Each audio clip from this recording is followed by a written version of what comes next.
Hello and welcome to an extended Thanksgiving special episode of Podcast in a Peartree. That's right, our turkey comas have worn off and we're here to talk about all the movie offerings that Thanksgiving had for us. And there were so many movies to watch. We're just going to take a few extra minutes today. Hope you enjoy it. At any rate, I'm Aaron Lee. I'm Samantha. And I'm Danielle, yo. Yo. What? All right. I don't know. That was just funny. I don't think I've ever heard you say I'm Danielle, yo. Yo. We are so excited to be back with you. And at the end of our last episode, Danielle and I promised to start this episode off with a quick discussion of the blockbuster hit Red One, starring Chris Evans, Dwayne Johnson, J.K. Simmons, and Lucy Liu. So we're going to start that conversation off right now. I loved it, Danielle. What did you think? Oh, wow. You're right off the bat. Yeah. I loved it. It was so much fun. And this is something that was released in movie theaters. Yeah. I'm pretty sure it's going to go to It'll go to Prime. Streaming soon. Yeah, it was put out by MGM, which is now owned by Amazon. Very smart move on their end to try to bring that in right before that mega weekend of Wicked and Gladiator. So that way they could claim a box office win as part of the advertising for this film. And they held their own against Wicked and Gladiator. They came in number 3. I mean, they were way behind, but that was to be expected. Right. But yes, I have to agree with you, Aaron Lee. I did like it. It's a little difficult to describe because it's it's like an action / mythical / Yeah, it's your quintessential action Christmas comedy. Like the things we saw in the 90s, like Jingle All the Way. I would equate it to that. It was so much fun. And it has something for everyone in it. The kids are going to love the fact that there's animated snowmen emerging from the Caribbean to beat up beachgoers. They're going to love the fact that Matchbox cars turn into real cars and that there's portals in the cleaning closets of toy stores to take them all around the world. Some parents, the parents that went to Gladiator and not Wicked, are probably going to love the car chases and the cool gadgets and the interrogation scenes. And then the parents that went to Wicked, they're going to like the men. This is a buffet of men, folks. If you like snarky guys with good hair, you've got Chris Evans. If you like beefy bald men, you've got Dwayne Johnson. And if you like really ripped senior citizens, you've got J.K. Simmons. It's a buffet. Grab a spoon and take a scoop.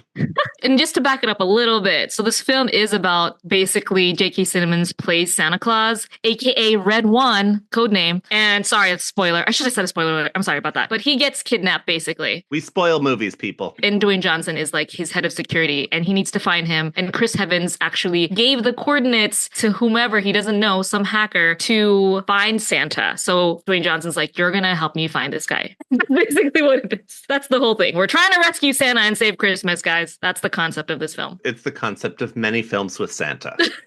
I mean, let's face facts. Santa is somebody we want to snatch. There is some twisty moments that you're like, oh, okay. All right. I see who this bad guy is. And I see how you twisted that at the end there. Cool. Yeah, I like how we combine stories from Germany, stories from Iceland, stories from America, and we put them all together. You know, it actually helped me watching The Christmas Quest because I was like, who the heck is Grilla? And Christmas Quest taught me about Grilla. I was like, oh, score. That's who that was. Okay, I understand. Oh, it's fun. It's the other way around for me, actually. Like, I had seen Red One first, and then when I saw Christmas Quest, oh, I know who that is. I know who that is because I saw it in Red One.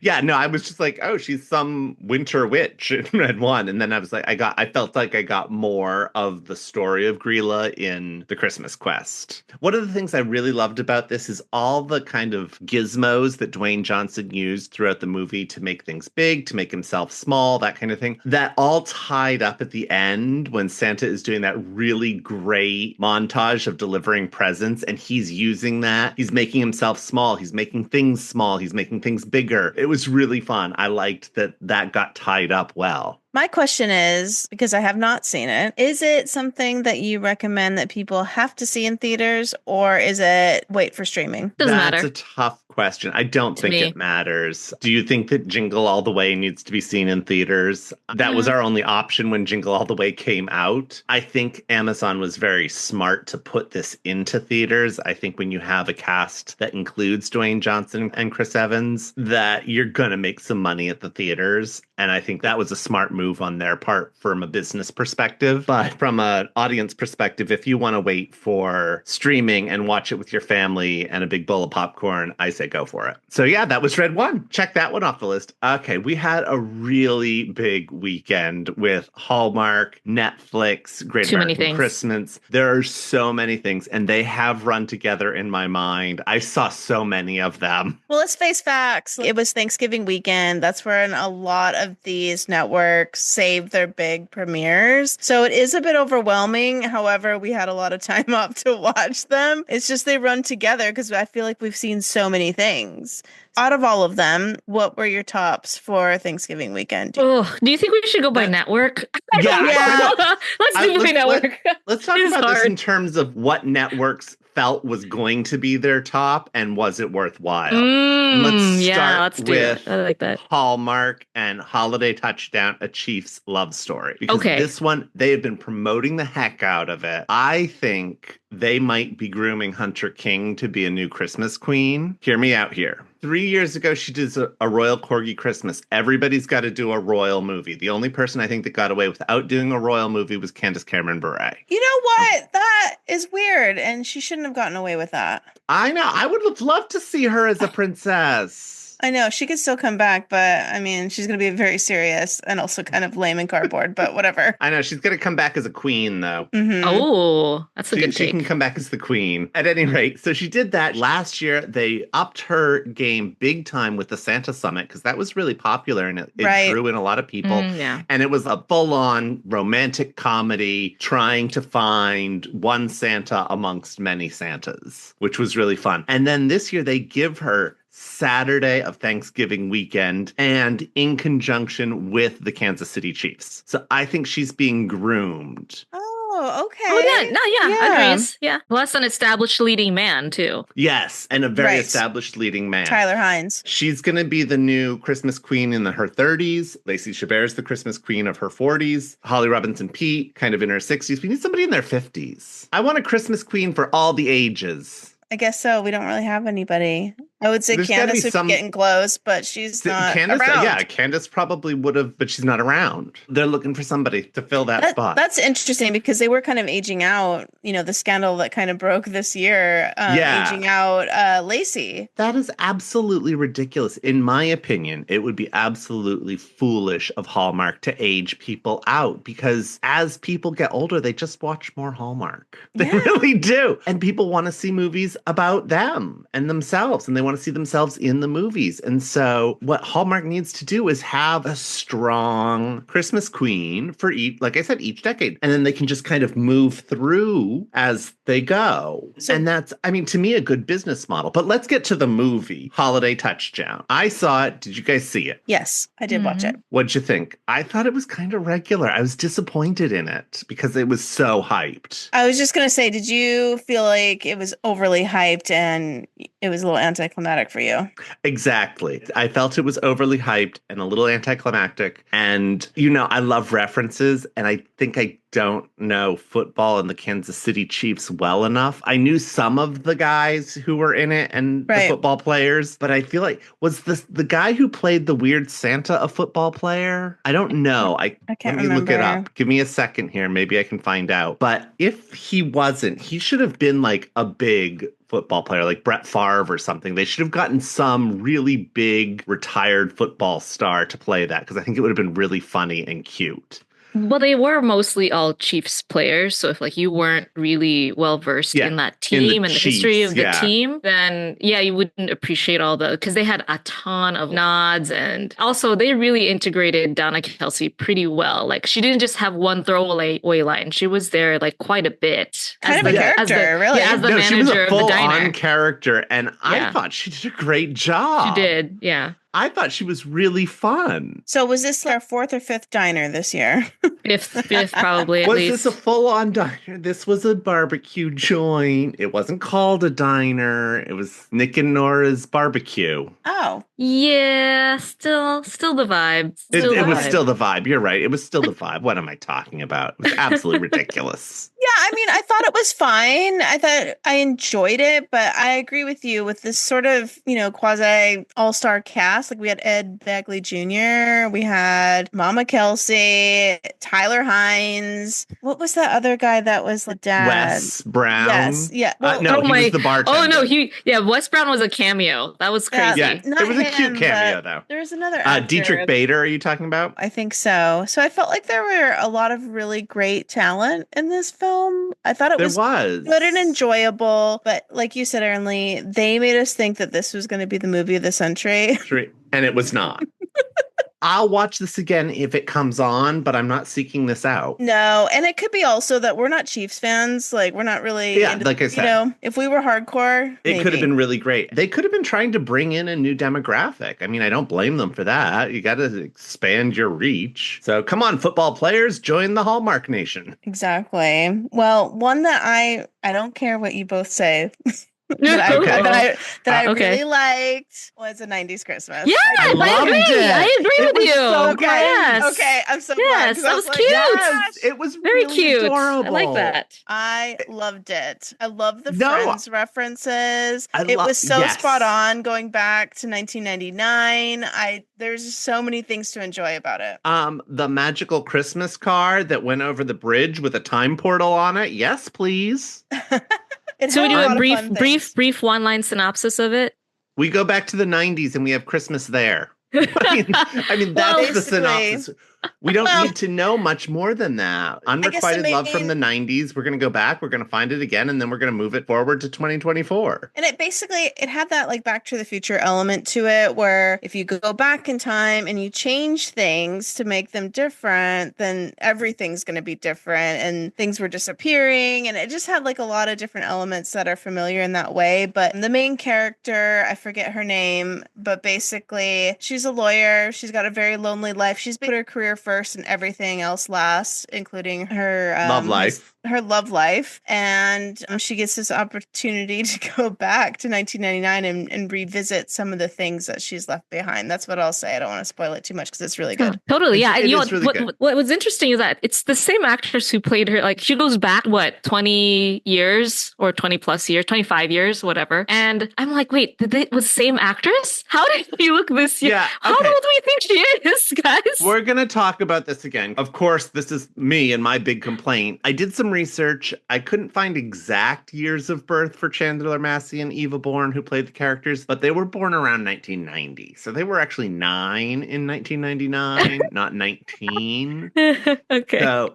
they definitely cast in the middle so that they could take these actors. They were young enough that they could take them and style them to be 19 in 1999. They did less of a good job I thought, of styling them to look in their 40s. Right. Now. Yeah. Yes. Right. Like they should have been older in the 2024 segments. And the only other thing, I was fine with the ending, but as it was ending, I kept, spoiler alert, I kept wanting her to do what they were saying of not changing anything in 1999, but learning from what she did in 1999 and then changing it in 2024. I feel like we've seen I fixed it in 1999 and now I'm going to come back in 2024 is going to be all better. I feel like that's a storyline we've seen before. Mm-hmm. Whereas if we had gotten the 1999 stuff done a little earlier and learned from the mistakes we made then, come forward and then fixed our life in 2024 for it going forward, I thought that would have been a new twist on this story. And I kind of thought that's where they were going to go with it, but they didn't. I thought they were going to go with that too. And then they went with the regular one. And I was a little disappointed in that. I'm like, you had me teed up to go with that. I also kind of knew because I was watching the scroll bar at the bottom and I'm like, they don't have enough time to fix things in 2024. They got to do it here.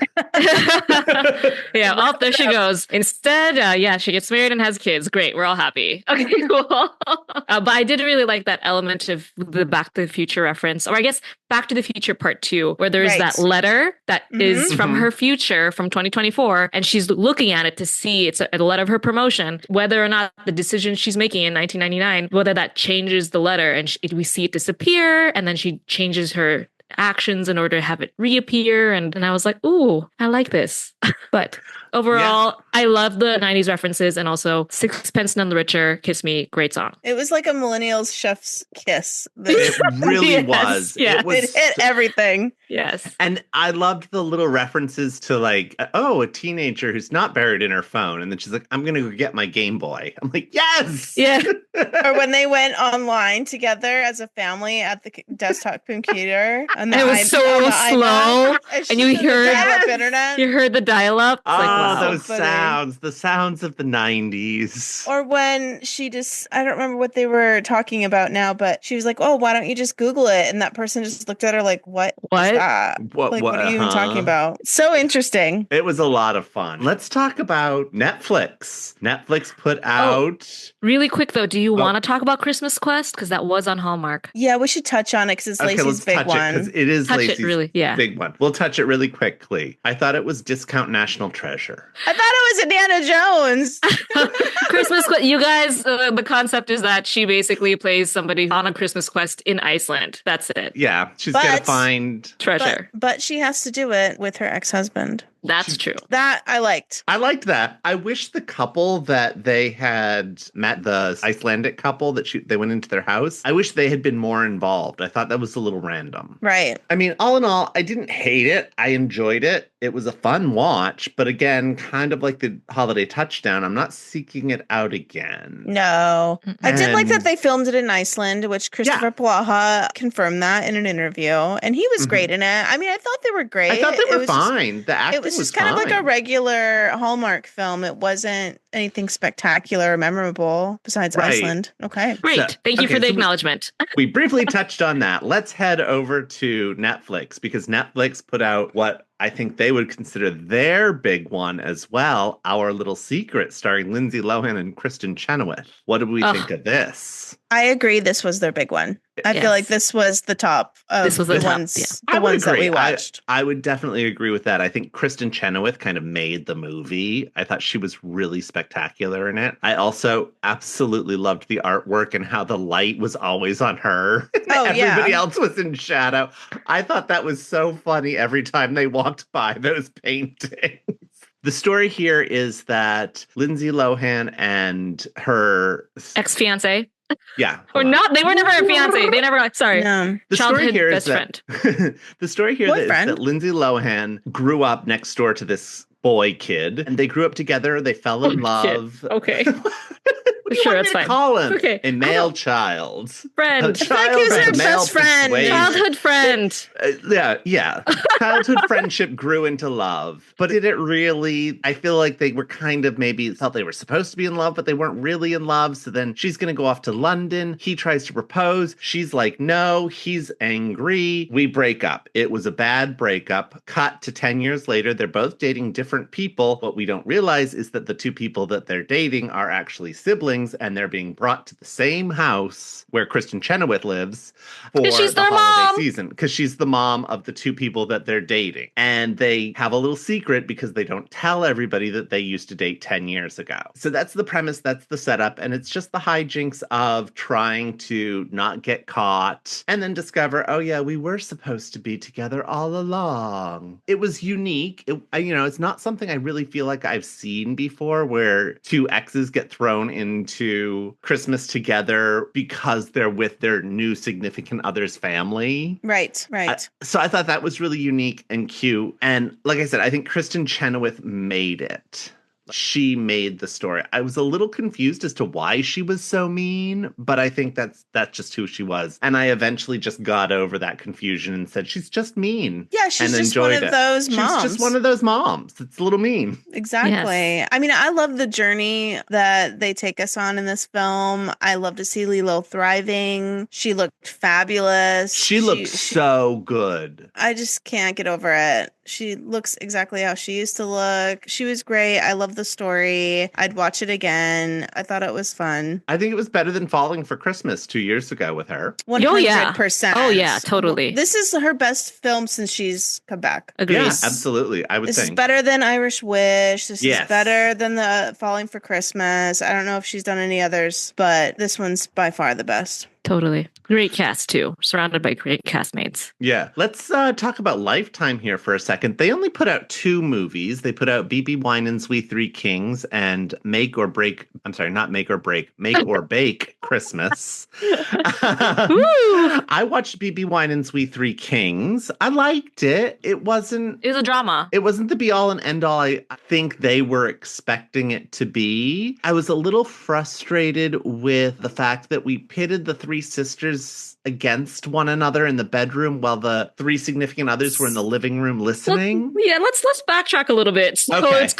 it's called We Three Kings because it's about a family. Their last name is Kings. I know. Okay. Hallmark, take notes. It should have been the Wise brothers in 3 Wise Men and a Baby. Yes, agreed. And so there's a family. There's a mom, there's a dad, 3 daughters. Mom passes away, and now we're flash forwarding to years later. The daughters are all grown up, but they've grown apart since the mother's passing. And the dad, he trips in the middle of the street, almost gets hit by a car, and then he hurts his leg and he can't walk. So all of the sisters reunite to kind of help him, but it opens up all these wounds that they never healed from the mother's passing. That's kind of like what the main story is about. Anyway, I didn't see it, so that's the main gist of the film. So it's like it's very drama. And of course, obviously the dad's very musical, so that's where the music comes in. I felt it was very cliche to have the 3 daughters have this big argument in the bedroom and then their 3 significant others listening into this conversation. I felt it could have been handled better. I didn't feel like the significant others needed to be invited to that dinner. I think the dad should have brought just the daughters to hash it out. And I was also a little mad at the dad for not telling the daughters that he had the necklace. Obviously the mom's death, but the fact that they were accusing one another of stealing the necklace and the dad had it all along. I'm like, why are you not telling your daughters that you have this? Because this is what's driving the wedge between them.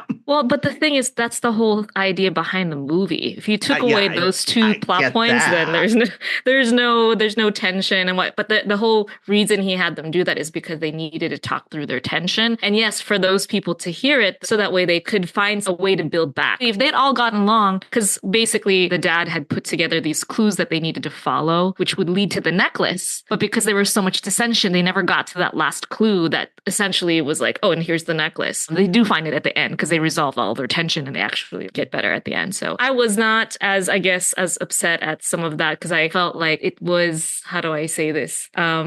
It wasn't too cliche of a storyline that I've seen, but it wasn't something you're going to be laughing at. This was definitely more of one of those nuanced drama approaches, but there's music is a big part of it because the dad, he's a musician, a well-known musician who has retired and now owns a record store, which is great. It adds that element to it, but it was definitely one of those, you got to just kind of feel it movies. Yeah. I don't want to say I wasn't feeling it because I did like it. I wanted more justification as to why the dad had kept that secret because it was too easy, or it wasn't. And just so everybody knows, that there was this necklace that we're talking about was the mom's necklace that the sisters thought had been lost. But what happened was the mom had told the dad, "Hey, divide this up into 3 separate necklaces and give it to our daughters." But the dad said, "I wanted to wait until we had Christmas together." But the thing is, they never had Christmas together after the mom passed away. That was the first Christmas that they were having together. I don't know. I feel like the writer could come up with a better story device to justify him not telling his daughters that he had the necklace because it was the main point of contention that was driving the wedge between them. At any rate, we are drawing to our time and we have to talk about Great American Christmas real quick before we get this in. So I think they have 2 that were kind of like their big ones. One a little more experimental in that they licensed an older movie, I Heard the Bells, and then they also had another Candace Cameron Bure movie with Home Sweet Christmas. Let's start off with I Heard the Bells. It was a biopic. It was not a great biopic. I didn't love it, and I thought the wigs were awful. I know, that was one of the first comments I made. Those wigs were so bad. So this was about Henry Wadsworth Longfellow. Exactly. The poet from Paul Revere's Ride. So it was taking place during the Civil War times, like the Little Women's Christmas should have, but didn't. But anyways, I digress. Yeah, it was dramatic. It was, I don't know. It was fine. It was fine. It was fine. I thought the woman who played his wife did a good job. I think that was the best example of acting that I saw in the film. But yeah, it was just the man who lost his wife and then had to come to terms with that. And I think we've seen the story over and over again. Yeah. I don't think there was anything particularly special about this story as to why it needed to be told. Also, the only connection to Christmas was the poem, and most of it didn't even take place at Christmas because it was the time between when his wife died and when his son got hurt in the Civil War, and that was years. So they were showing a lot of non-Christmas. So that was my assessment. I agree with you, Erin Lee. There wasn't a lot of Christmas, but what it made it feel Christmassy, I guess, was that the it end. had this, yeah, and it had the same kind of vibe that you get. I know it's different time periods, but when you watch like an old version of A Christmas Carol or something, it just had that like kind of dramatic feel to it. But I mean, yeah, but it was old version fine. of The Christmas Carol is still Christmassy. Right, I know that, but I'm just saying like it just gave me those vibes a little bit. I hear you. And then we had Home Sweet Christmas, which I'm sorry, I did not like it. I didn't see this one, but I think you're also forgetting Danica's film, Oh, the Cinderella the ballet. There's a ballet. I was trying to avoid it. Oh,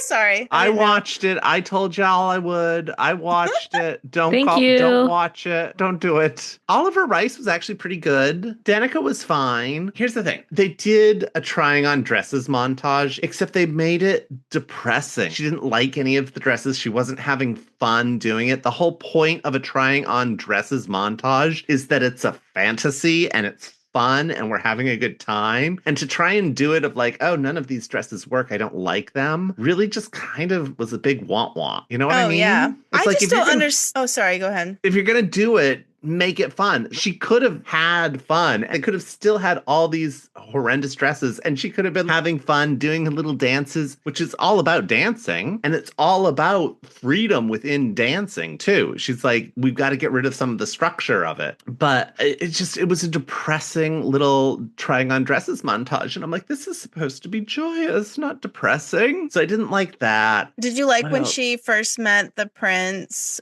when he was undercover at that pub? When he had his glasses on and nobody could recognize him because he had glasses on. It was so forgettable. It wasn't even a meet cute. No, I meant when the owner of the pub said, if you get up and dance, you can have hot chocolate half off or something like that. There's some sort of weird thing like that. Yeah.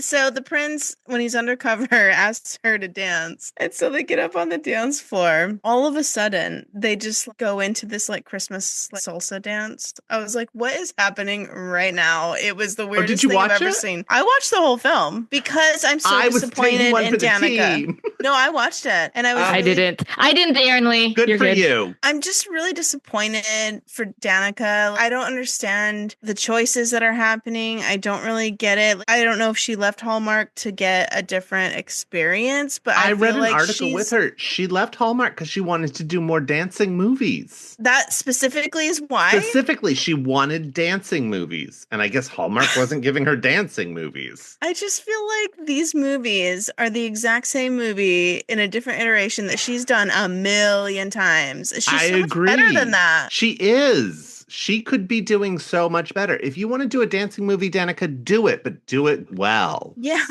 that is such a silly reason. Is she like some sort of dance enthusiast? I think she was on Dancing with the Stars, and I think she did fairly well on Dancing with the Stars, didn't she? I don't remember, but I just feel like she is not going anywhere bigger than where she was. If anything, she's just kind of like annoying us. Yeah.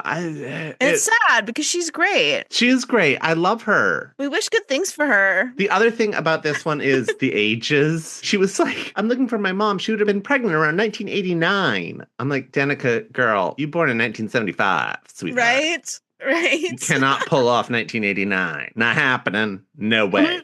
Oh. Wait, here's the thing, though. I don't understand. There was no reason for it to be 1989 story-wise. They could easily have been 1974, and we would have been fine with it. So why are we doing this? We're just adding to this stigma in Hollywood that women especially have to be younger, that they can't be in their 40s or 50s and have a romance. And it's absolutely ridiculous. We will buy it. Mm-hmm. Stop doing things like this. Yeah. And it's okay. I don't know. If a prince in a fictitious place marries somebody that age. I don't know. Yeah. This is all fictitious. Okay, we have to go to Home Sweet Christmas really quick because we are so over time. It was not good. Oh, guys. Did you guys watch it? You guys, so sad. This is just the saddest. Sorry. It's GAC. We had fun in other areas. I think that's such a sad. Okay, keep going. Sorry. I've I seen didn't this watch story it. What was up 500 with CCB? times. I just didn't like it. That's what's sad. I can't put my finger on it why I didn't like it. I just didn't. Is it because everything Gak does looks like it has a matte finish and nothing looks very good well, either that's part visually? of it. That's part of it, yes. I don't know. I didn't like it. I didn't like it. Let me fell ask asleep. you, I fell asleep. was Candace serious? Yeah, she was pretty serious. Cameron Matheson had some funny moments. He dunked his head in the water and he stood on his head to sing Christmas carols. So that was pretty wacky. That's as wacky as Gak gets. I'm like, come on, what do you want? Standing on your head to sing Christmas carols is not the norm. So sad, isn't it? It was supposed to be such a big weekend for them. It was not.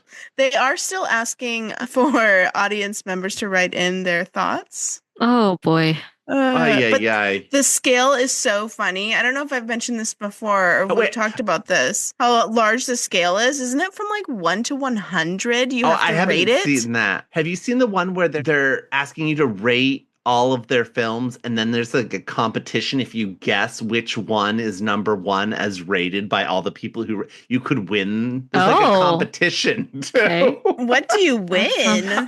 A walk-on role in a great American Christmas movie. I don't know. Oh, okay, you're being sarcastic. Okay. No, I don't know what the prize is, but there is a competition. That is wild. I have no explanation. All I can say is do not watch Home Sweet Christmas. If you want to watch a Cameron Bure movie from Great American Christmas, go watch that travel one. I wasn't mad at that. Right. That one was the best one that we've seen so far. A Christmas Less Traveled. Yeah, where she's snarky. Yes. And owns a diner. Yes. And owns a diner that Samantha will not eat in. I wouldn't. Even if I won that competition and got a gift certificate, Samantha I would not go there. Walk into that diner and look around and say, and leave. I would. I saw Mickey D's down the street. Yeah, it's just screaming, we have had coffee that's old and sitting around. We don't have fresh coffee. Yeah. Well, just real quick coming up, we've got some interesting ones. We've got Private Princess Christmas coming up this weekend, which I'm very trepidatious about. I really want to love it. I'm going in with positive vibes. What's the network? Hallmark. I'm worried. Realistically, I think it's going to be pretty terrible. And I have to say, I have been falling in love with the previews for this movie Sugar Plumbed that Hallmark is putting out. Have you seen the previews for this? Yes, they are pushing it hard. They are pushing it hard, and I'm kind of there for it. Okay. I'm pretty excited about that. And of course, we're also, Great American Christmas is going to give us Once Upon a Christmas Wish starring Mario Lopez. Yes. So, okay, we have some expectations here. Mario Lopez and wife. So we'll see. I mean, Mario Lopez gives us great things. So I feel like we all need to watch this one. No, I'll do it for him. Part of me thinks that it was probably made and then it was up for grabs. It was up for grabs and then I don't know. they bought it. I don't know. I think they bought it. Let's dig deeper and figure out that information. We'll do some digging this week. Because that will matter. It will matter. We are way past our time, people. So thank you so much for joining us. We really appreciate it. Please rate and follow. And find us where you find your podcasts. Bye-bye.